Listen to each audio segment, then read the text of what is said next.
Welcome back to the Money Script Podcast. I'm your host. I'm gonna give y'all a new name today, Yoshi.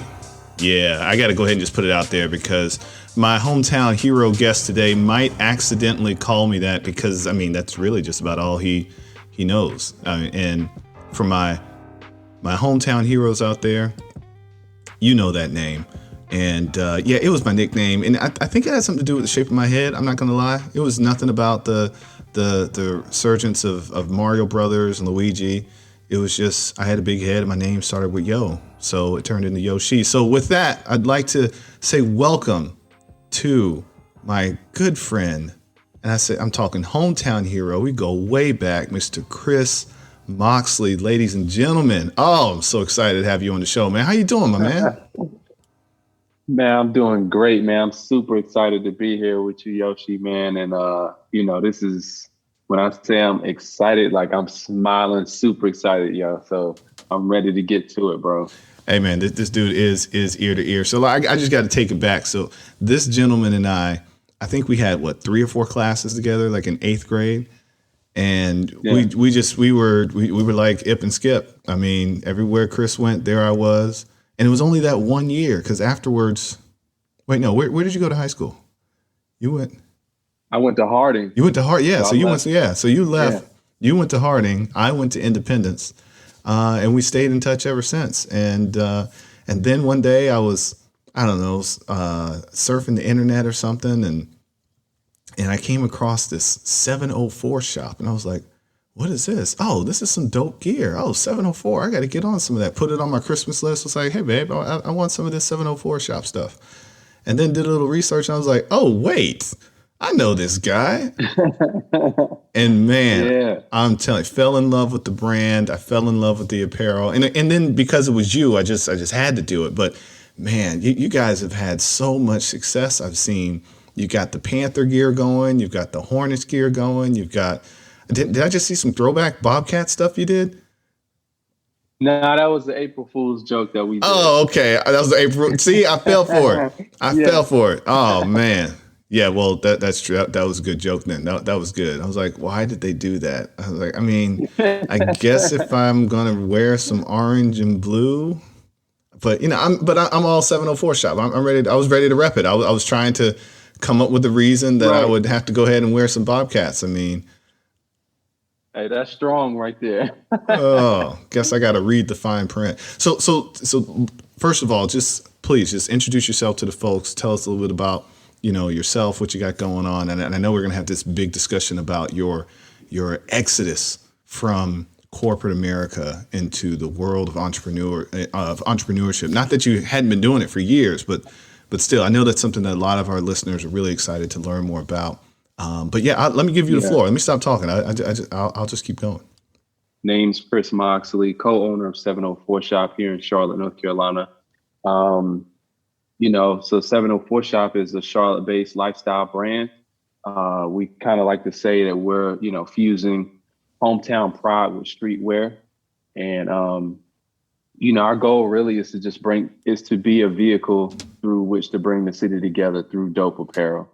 That's really it, to just kind of really be a common touch point for residents in the area that might otherwise think that they have nothing in common. But, our brand kind of brings so many different demographics together. So that's one of the cool things about it. So we take a lot of pride in that. So, yeah, man.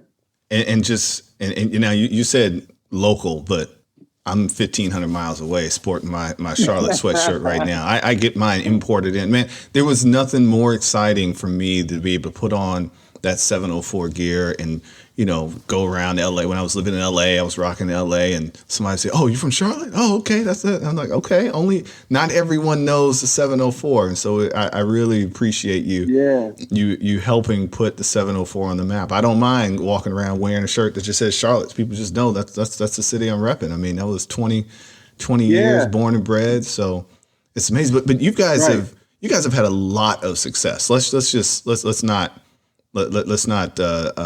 be small about this at all. I mean, we're talking from NFL greats to even I believe the coach was repping your gear for a minute. I don't know if you got the new coach repping it yet, but that's I know the previous coach for the Panthers. Yeah, not yet. Yeah, Yeah, not Ron Rivera has worn our stuff. We've had, several political figures from, national congressmen and women wearing our stuff on Capitol Hill during session. Um, we've had, obviously, we've had the Charlotte mayor, Vi Lyles, wears our stuff. In particular, the face masks that we came out with during the pandemic last year really took on a life of their own. And so that's really been like a fan favorite, for the past, I would say year.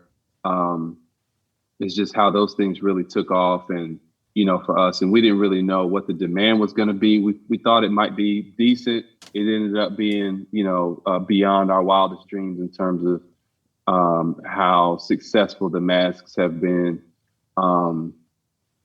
Not just in Charlotte, but all around, but definitely in Charlotte. Like people are always telling us, like, man, like I see you guys, I see people in y'all stuff, in specifically your face masks, like everywhere. And for me, it's a tremendous sense of pride, man. Like being out in the community and seeing so many people in our masks, right, and not just in the neighborhood where our store is, but all over the place. And so, we're constantly looking for like that next thing, right? Like what's the next product that's going to be that super hit, in the community. And, it's kind of like catching lightning in a glass, man. Like maybe you can't duplicate that. But we're certainly focused on like what's next. But, we're happy that we have so many fans and supporters. As you said, Yoshi, man, like not just in Charlotte, but around the country. I mean, we ship all over the nation. We ship internationally on a consistent basis, like every week. So it's a blessing, man, for real. yeah. Those face masks are very popular because I couldn't find them. Every time I went to go order, out of stock, out of stock. Well, the one I wanted, or the ones that I wanted were out of stock. So, yeah, I guess I'm gonna have to go check the site again. But it looks like looks like you're broadcasting from the 704 shop. Why don't you go over there and look on that counter behind you? It's actually just a virtual background. I know it was. I just wanted you to reach back there real quick. There you go. Virtually reach back. There you go. Yeah. See what I can grab for you. Yeah. I think I see the socks back there too. So tell us, how did 704 shop come to be? Tell us about the origins. Yeah. So, I mean, I think big picture, and then I'll go a little bit small picture.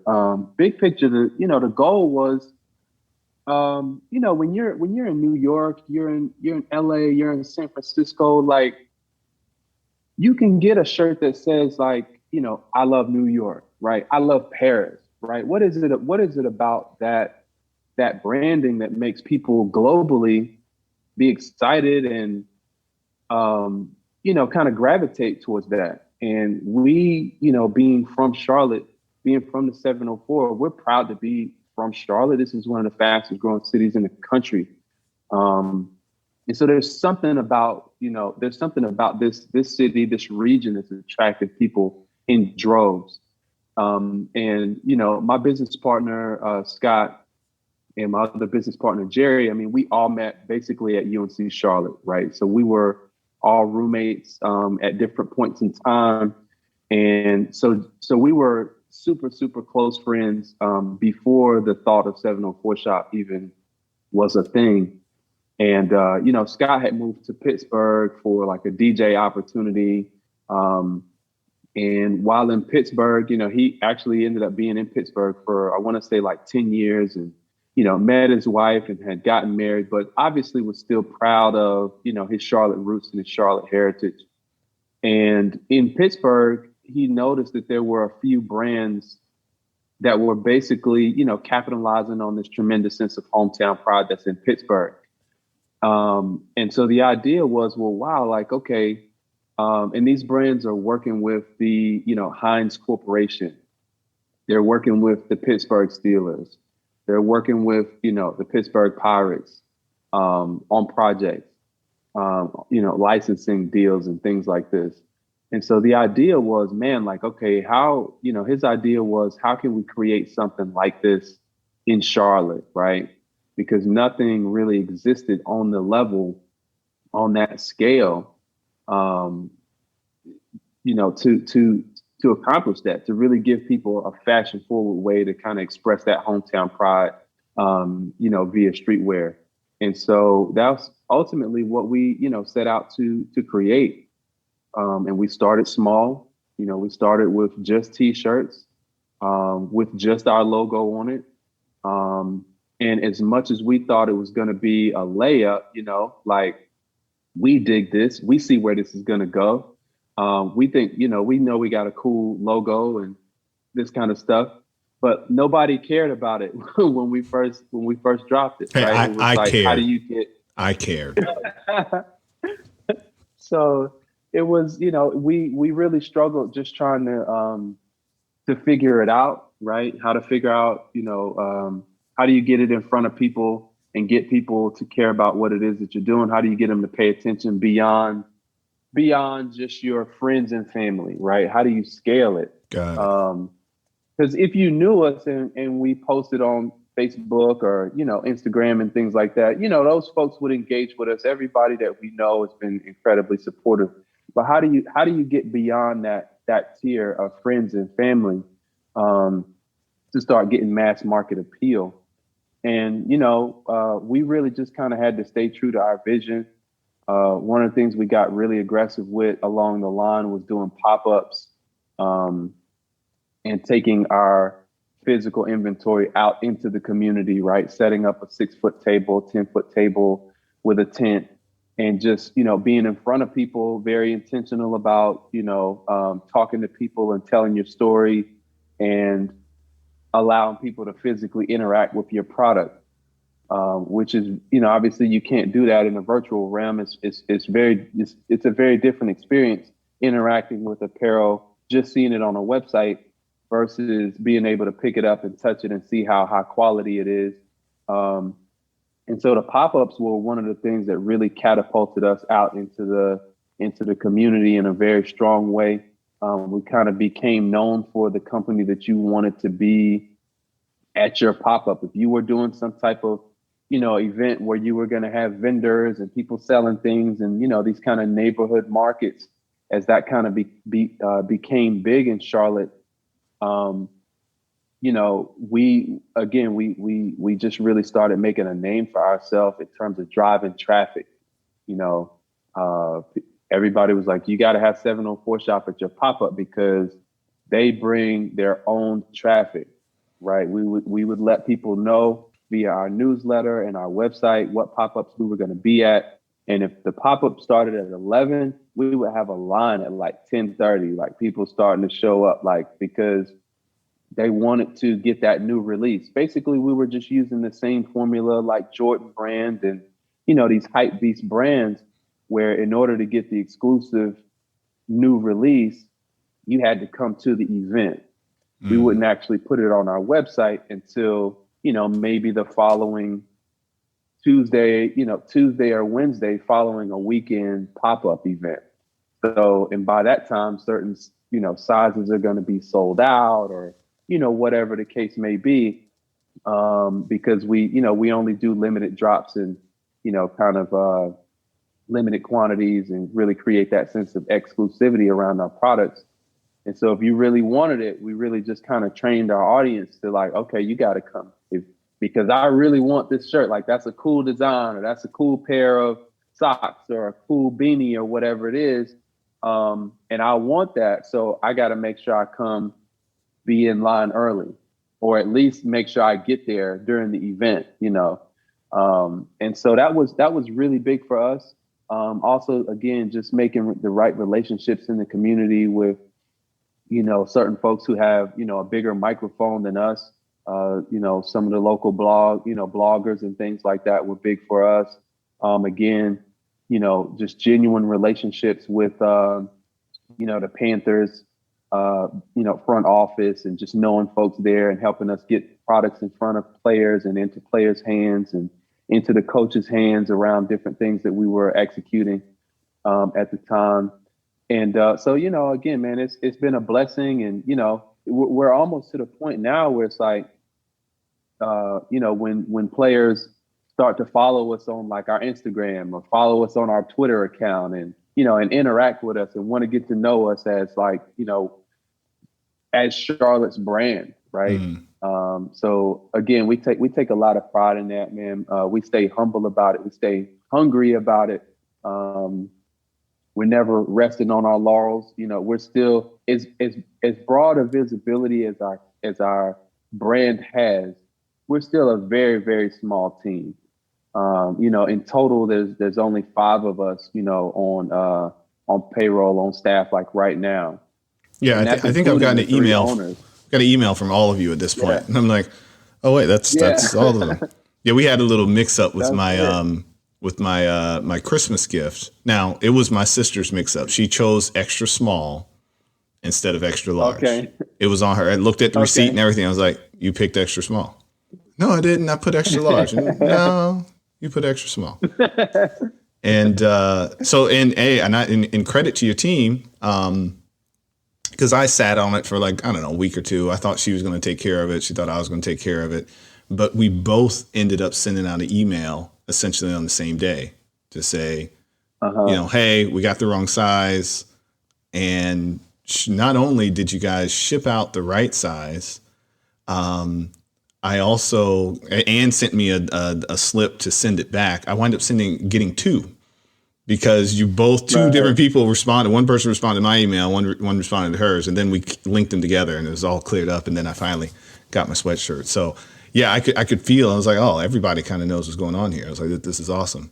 But that's right. At the same time, like, as you know, as a business owner, to scale, eventually the owner's going to have to get further and further detached from some of those departments, because that's just what it takes to scale. You mentioned about some of those relationships with NFL front office, other individuals inside the city. How difficult was it to get over some of those licensing and branding obstacles? Because I know you had them. I mean, I look at your stuff and I'm like, wow, how do you have the Charlotte crown on your shirt? How were you able to get that done without pissing off a lot of people? How did you come up with your own cat for the Panthers and the NFL didn't shut you guys down immediately? I mean, I know I might be getting into the secret sauce, but that's what this is about. It's about the secret sauce. So can you give us just a little bit of the secret sauce? Yeah, absolutely. Absolutely. And, you're right. This is absolutely about the secret sauce. So I'll start with the Charlotte crown. For those that don't know, we have the exclusive license to utilize the Charlotte crown in apparel and merchandise. And when I say exclusive, meaning outside of, any city-based entities, right? So if you're a government entity in the city of Charlotte, you can likely use the Charlotte crown. If you're a public partner, public-private partnership, such as kind of like I would imagine like the Charlotte Center City Partners, or some organization of that nature, then you can probably use the Charlotte crown. But for private enterprise, private business, no one can use the Charlotte crown without going through the city of Charlotte to get official approval to do so. And we are the only company ever in the history of the 40 plus year history of the Charlotte crown to ever have that approval. And so we treat it with the respect that it deserves. We, limit the quantity on products, like when we're doing stuff with the Charlotte crown, because we want it to always feel special. We don't want it to ever get to a point where people feel like, oh, I can always just go and get Charlotte crown stuff from 704 Shop, because that kind of defeats the purpose. And also it kind of goes against our current business model around exclusivity and limited drops, et cetera. But how did we get that relationship? Really, funny story. Early on in our 704 Shop days, in our early years, we actually had done, we actually did a T-shirt that had the Charlotte crown on it, that had a whole, basically it was our logo, but what the logo was actually made up or constructed of Charlotte crowns, like very small. And that's actually one of my favorite shirts, like to this day. But when we came out with that shirt, we actually did not have permission at the time to use the Charlotte Crown. It was kind of like we got out ahead of our skis type of thing. It was like we came up with this design, let's just put it out. And it did well. But then later we were like, we can't ever, we should never redo that shirt because we don't have permission to use their intellectual property like that. And so for years, we were trying to figure out how, what does the process look like to actually get permission from the city to use their intellectual property like that? And I want to say somehow, maybe we made a relationship with, there was a department within the city, and they ordered some hoodies from us. They came to us and was like, hey, can you guys make, 30 or 40 hoodies for our, employees in the department? And, we'll put the crown on it. We were like, of course we can do that. Like, we've been waiting for this opportunity. And you're like talking about these sweatshirts right here. This one, this is what you want. Yeah. We had these in the back already. But so the opportunity presented itself, and then we did a good job. We obviously nurtured that relationship into the appropriate persons, within the city of Charlotte in the marketing department, the CMO, that type of level. To really start having those conversations. And, honestly, before that, it really was something where it was just not on the city's radar. I don't think they would mind me saying that because the city's not in the business of selling apparel, right? Obviously, they're in the business of protecting their intellectual property and just making sure that, folks aren't using it in big commercial ways, and benefiting off of their trademarks without their permission. But again, nobody was really doing apparel on the level at the scale to where it was going to be something that they were really concerned about. And so as we grew and our visibility got bigger, I think it became a point of emphasis or maybe, interest for them to say, okay, this could be good. We're trying to become, the next kind of iteration of, Charlotte and how people perceive our brand. Obviously, you guys are kind of growing along and scaling and acquiring customers on a daily basis. So I think from their perspective, it just kind of made sense, as a smart way to push their branding. And obviously, it's a big deal for us to be aligned with the city, at a municipal level like that. To have that type of relationship. Switching gears over to some of the the sports teams, people will be surprised. I mean, we actually at this point we don't have an official licensing agreement in place with the Panthers. We're working on that. A lot of the things that we've done in the past have been Panthers themed, right? So it's like we're not actually using any of their intellectual property at all. We're coming up with our own designs that there's obviously a nod to the Panthers and using, those tried and true black and blue, grays, colors to kind of, get the concept to land for people. And so everybody knows, more or less what it is. But we've never used, the actual Panthers name or the Panthers, trademarks or anything. And the same goes with the Hornets. We have a closer relationship, I would say, from a design perspective with the Charlotte Hornets, and we're working on some collaborative products as we speak. For the Hornets, or with the Hornets, I should say, but. Prior to, even up to now, like we've never put out anything that's been in official collaboration with the Hornets.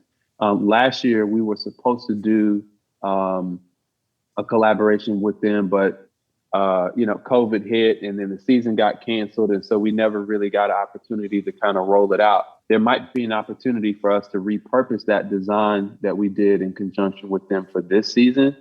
Before the season kind of closes out, and especially with the excitement that's that we have this year with the Hornets, with a much, very, very exciting team. Right now, we're fourth in the East, which is a big deal, in the Big Charlotte deal. market, for us Hornets fans. And so we might have an opportunity to kind of repurpose that design for this year, and also to work on some other stuff as well. We are kind of in the process of trying to get some, and we'll see where this goes. But potentially doing some officially licensed stuff with both the Hornets and the Panthers. But yeah, I mean, we've worked with the Charlotte Knights. That's our minor league baseball team that we have here in the city. We've done some stuff with the Charlotte Independents in the past. That's like a minor league soccer team that we have here. The Charlotte Checkers, which is the minor league hockey team that we have here. And so, but every time it's been, we did our own design, right? They wanted us to do our own design, not do something that's using their intellectual property, because that's really what fits our business model. We really come up with our own designs that would fit the branding of those teams. And so, so it's cool, for brands like that, as big as they are, to trust us in the design process and not really come to us and be like, well, we want you to do this and we're going to put you in this box.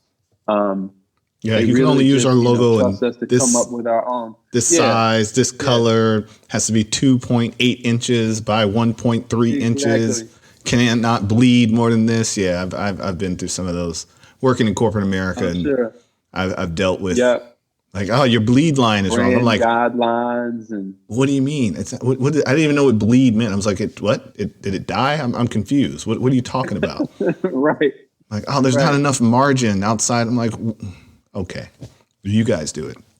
Man, that is incredible. So what I heard from you is that a lot of it came down to just your vision and what you're creating, and people could see that vision. They saw that you had a great execution model. They understood that you were creating scarcity, that you weren't out there making millions of shirts or whatever the paraphernalia was. So I think that is what helped you along the way. And then having just quality wear. I mean, I'm gonna tell you right, my Hornets, let's see, I just call it a Hornets t-shirt. My 704 purple and teal with a Hornet on it t-shirt, no matter where I go. Now, of course, I'm gonna put it on. I'm gonna rock it with my Hornets hat. I might put on my Air Force Ones that are also purple and teal, and people immediately see it. They're like, "Oh, where'd you get that Hornet shirt?" I'm like, "Oh, it's actually 704 shop. I don't even think they have it anymore." Oh man, that's dope. I mean, and that's that's right. But that's I like that. I do enjoy sometimes, and again, it's the exclusivity of it, to be able to tell people, yeah, they're not making this anymore. Like you can't find it. Like here's the website, but I doubt you can find it. Maybe you can find it on Poshmark or something. I don't think you're going to find this one. So that does create a customer loyalty that usually can't be found in other spaces. I mean, there are big brands that will create that on a small scale, but to make that part of your brand, I think that's huge, and it's a different step and a bold one at that. The other question that I wanted to ask about just what got you guys from where you are to today. Let's just spend a couple of minutes and talk about the effects of COVID. Because being a newsletter subscriber, I remember getting the email saying that the store is closed. How did that affect business? What sort of changes did you have to make, and where do you see that taking you into as we go through 2021 and more people getting out, getting vaccinated, and fans in stadiums again? Yeah, no, great question. And, just kind of basically rewinding the tape almost, just over a year now, right? It's been about a year and a week since shutdown. The bottom fell out. Mm-hmm. Yeah. And, January and February, I mean, we were trending, like year to date trending above, 2019, right? So January of 2020 was better than January of 2019. February, same thing. Same thing from March all the way up until, we closed the store the last week in March voluntarily. This was actually before the statewide mandates had come out to, Yeah, you guys kind of were close early. up retail. Yep, you were. So we were, we were just a bit ahead of the curve in terms of, closures. And, we were really just trying to do the right thing, man. Again, we have a very small team, and, if one of the worst things that could have happened is if someone, one of our employees in the store, contracted COVID, and then you're going to have to deal with not only the press of that, but just the logistics of us being a small team and how do you swap people out and this and that.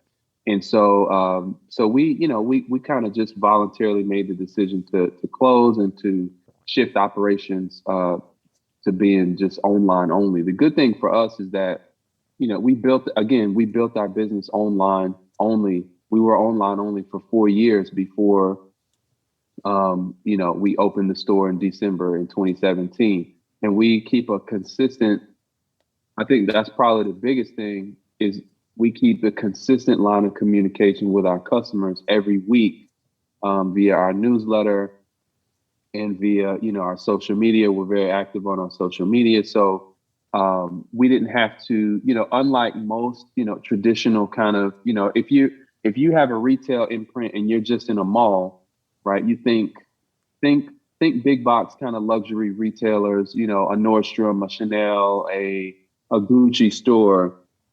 People that are shopping those stores probably aren't signed up for a newsletter, if those outlets even have newsletters to begin with. And I'm sure they do. But the casual shopper that kind of drops into Gucci here and there, because that's where you can access them. You're probably not also signed up for the Gucci newsletter and getting, communications from them on a consistent basis. Whereas with us, that's absolutely the case. Like, almost all of our shoppers are signed up for our newsletters, except for people that might just kind of, you just kind of stumble into the store and it's like, oh, I didn't even know about this business, right? New first time customers that are just now discovering us. But by and large, folks know that we exist online. Folks know that we have a newsletter and they're signed up. Because, we do a lot of incentivizing to get people to sign up. You get a 10% off discount code that you can use, once. And also that's how you're going to know about the new releases and not be kind of left out, to where it's like, oh man, I missed out on something that I really would have, liked to have, is, make sure you're signed up for our newsletter. So, because we had that infrastructure in place, when the bottom fell out, we were very quick to just let people know, like, hey, if you still want to support us, here's how you can do so. We're doing free shipping for all orders, not just, of a certain dollar amount. That's if you're in a position to where you can still support us, right? And so we fared okay throughout the pandemic. Again, when we did the masks, that really kept us afloat from a cash flow standpoint when everything else was really slow for a while. That was revenue that allowed us to be comfortable about not laying off any of our employees, not furloughing any of our employees. Again, we have a small team, but still, when the store was closed, and those shifts are not being filled, our employees are at home. And so to be able to still make sure that we're still sending them their paychecks for 2 months and some change is a big deal for a small business to be able to do that. And our thing was, again, we just wanted to make sure that we kept everything as normal for our employees in a very chaotic time as we could. And so we're very happy that we were able to do that. But the other thing was, we really focused on how can we use our business platform to the benefit of others, as opposed to just thinking about our bottom line right out the gate and how the pandemic is affecting us. we did a big, T-shirt pre-sale fundraiser. Half the proceeds went to UNC Charlotte students, and then the other half of the proceeds went to a nonprofit called Convoy of Hope, where basically they were, handing out much needed emergency supplies, food, water, medical supplies, et cetera. And that was an effort that was championed by Steve Smith, the Steve Smith Family Foundation, as well as Jonathan and Natalie Stewart of the Panthers, and also Elevation Outreach here locally. And so they already had that thing going. And so we were like, okay, well, let's just, the thing that we're doing in terms of this fundraiser, we'll just make sure we tack our proceeds on to the efforts that they're doing. And so that was a way, that we were happy to be able to bring some visibility to some other folks in terms of, folks that were in need and use our business equity that way. But at one point, man, like because of the store closure, we were, our in-person revenues were down like 50% on the year. Mm. Now, granted, online sales were up about that same percentage, 50 to 60%. Now, that doesn't necessarily mean that one is making up for the other because you're just talking about percentages. Because people tend to buy more when they're in the store. I do. I did. Yeah. You did. So you can attest to that, right? So it's not that one necessarily makes up for the other, but we were happy to see so many people, making that transition, that shift in terms of, shopping with us. Maybe if you hadn't before, shopping with us online. If you listen to a lot of the data, or if you read a lot of the data that's coming out on, how the pandemic affected e-commerce, they're saying that was like a 10-year shift, right? In 10 months. In 10 months, yep. It would have taken 10 years to get that many people in those demographics that shifted from in-person shopping to online. And that happened in 10 months. You're talking, senior citizens and right, like everybody's shopping online now. Everybody's on Zooms. Are they? So, yeah, they present are. company included. We on Zoom. And so, to be able to be in a position to capitalize off of that, right, was big for us.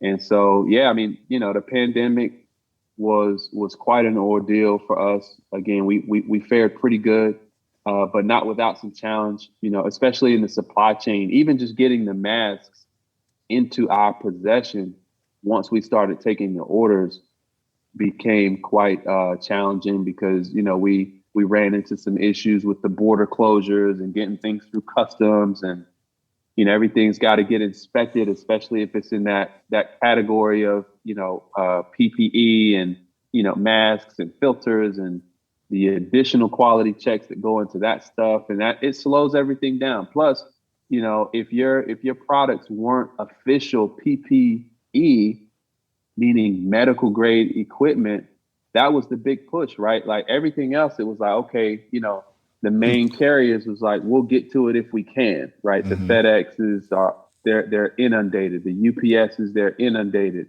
All of the mail carriers and, logistics shippers are inundated. So it's like, you might get a notification that, oh man, like they're going to get to our stuff on Thursday. Come Thursday, they'll be like, did we say this week? Maybe, did we say this Thursday? Did we say this week? Well, maybe we'll try to get to it next week. And so meanwhile, what are we having to do, right? We're on the hook with our customers. We got to keep updating our customers around, sorry guys, shipment didn't move like we expected it to, and that's big for a small business because as much as you're selling product, you're selling trust. Mm. And, the masks were an entry point for new customers, for a lot of new customers for us. And so for that to be their first experience with us was challenging. We're happy that we think we did right by all the customers. anybody who, that was like, oh man, this is taking too long. Can I get my refund? We're happy to refund you your money. Hopefully you'll shop with us, down the line. But by and large, everybody was super patient and understanding and just kind of waited it out because quite frankly, there weren't, at the time, it's not like 704 Shop was isolated in terms of, supply chain issues. Even if you were to try to go on Amazon and try to get, like a N95 or a N95 mask, it was going to be 3-4 weeks. It was a month. Yeah, we waited. So, at least. And so, again, most people, trusted in the process, trusted in us. But yeah, it was definitely a challenging few weeks, challenging month, for sure. And shout out to my team, that we had in place to really, get through all of those orders. I mean, you're talking hundreds and hundreds and hundreds of mask orders to deal with, which is a good problem to have. But it's a problem nonetheless when you have a very small team and you got to really try to prioritize and take care of your customers. So, but yeah, man, happy to take any other questions you got. Hey, man, you guys, again, hats off to the entire team at the 704 Shop. Again, I'm appreciative of it. Your customers are appreciative of it. And I'm going to say it again in case you guys missed it and you didn't hit the rewind button. As much as you are selling a product, you are selling trust. And that's the one thing I want all of my entrepreneurs out there that are even that you can also take out product and put service. So whether it's a product or service, the number one thing you are selling is trust in your brand, trust in your process, and trust that you will deliver what your customers want. So before we get out of here, I've got to ask the question of the day. And share with our listeners, please, because again, this is the money script. So the money script is about understanding the money patterns and stories that you tell to yourself when it comes to you making your money decisions. And I can already tell just from hearing, from talking with you over this past few minutes, that you have a very strong money script, especially when it comes to business acumen. And I know I mentioned earlier, we didn't spend a lot of time on it. We'll have to come back another time, but you did make the leap from being an employee to being 100% entrepreneur with the 704 Shop. I want to know, or the listeners want to know as well, what was your first memory of money? Man, my first memory of money that's of some substance. Probably going back to our middle school days, bro. You were there, man. Like my brother and I, we were selling candy, man. Like that was our thing. We would come to school every day with a book bag full of candy. And I think that had to have been our first foray, certainly my first foray into, entrepreneurship, man. And, you get an understanding of what does it cost to get my product? How am I gonna, what am I gonna sell it for? So what's the profit margin in the middle? What do I do with that? Like, I got to reinvest it back. How much do I have to keep my supply, to where I can make what I need to make, per day and not be out of stuff. But then also seeing what, being in business for yourself looks like, because of that experience. I mean, I was making $20 a day, man, for a while there, in the 8th grade,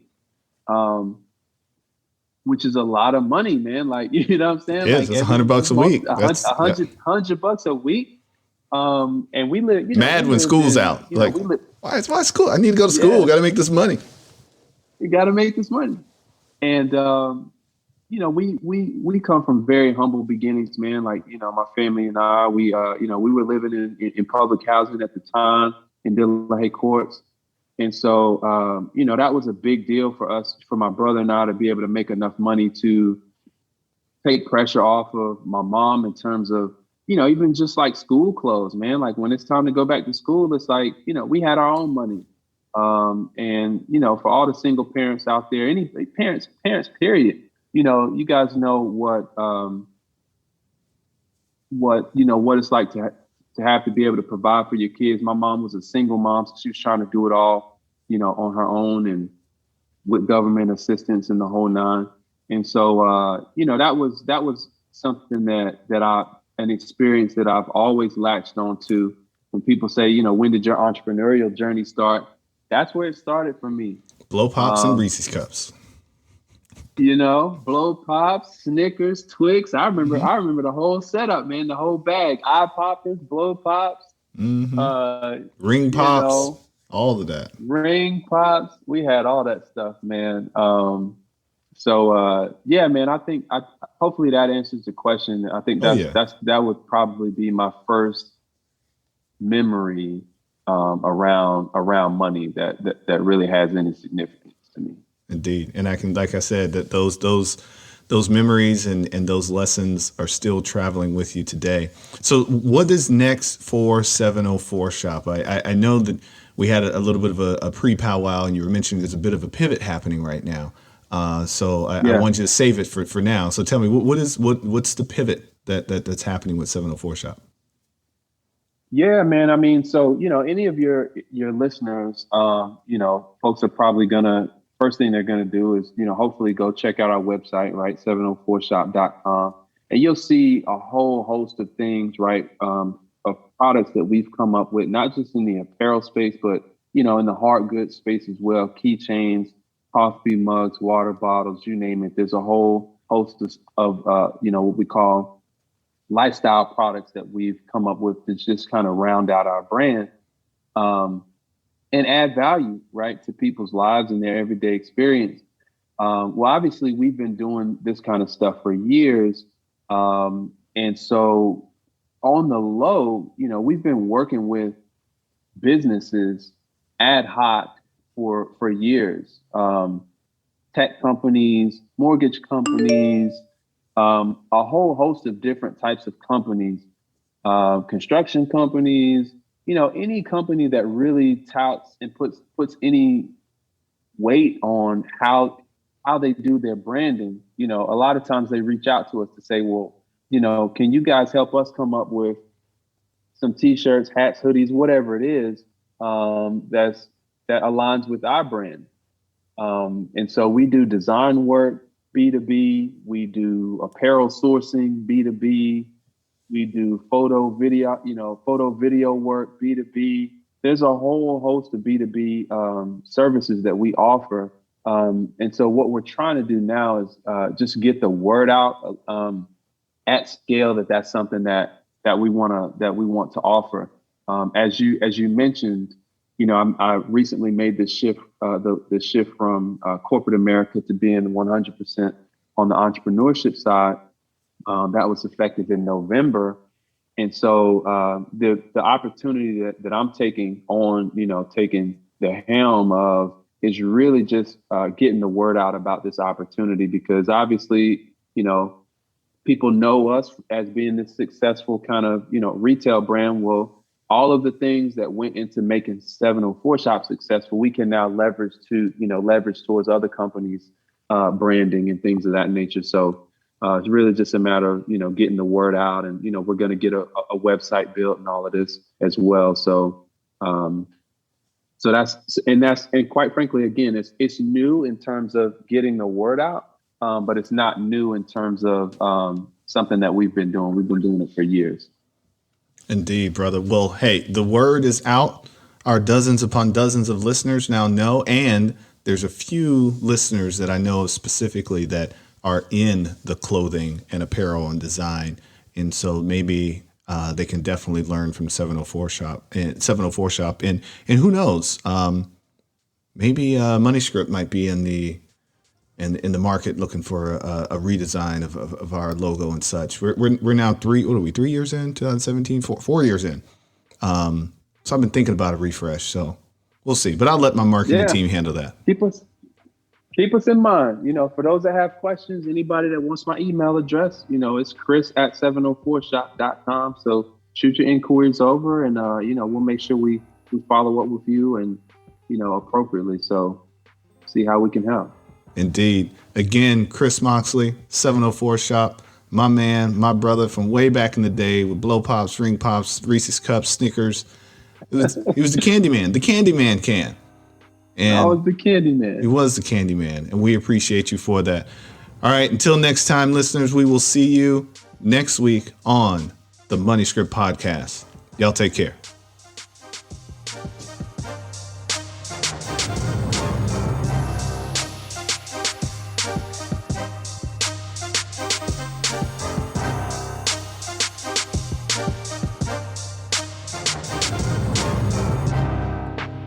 Thanks for joining us on the Money Script Podcast. Be sure to check out our other episodes, subscribe, follow, and give us 5 stars. Continue to send your financial questions on Twitter or Instagram at the Money Script. Go to moneyscriptwealth.com and schedule your complimentary consultation to discuss your specific goals and concerns. Financial advisory and investment management services are offered by Money Script Wealth Management PLLC, a registered investment advisory firm registered in the state of Texas and California and other states where exempt. The Money Script LLC and the Money Script Wealth Management PLLC and guests of the episode may have interest in the investments mentioned today. The opinions and views are expressed here are for informational purposes only. This material is educational in nature and should not be deemed as a solicitation for any specific product or service. All investments involve risk and a significant loss of principal. The Money Script nor Money Script Wealth Management offer tax or legal advice. Please consult your tax advisor or attorney for specific advice about your situation. Until next time.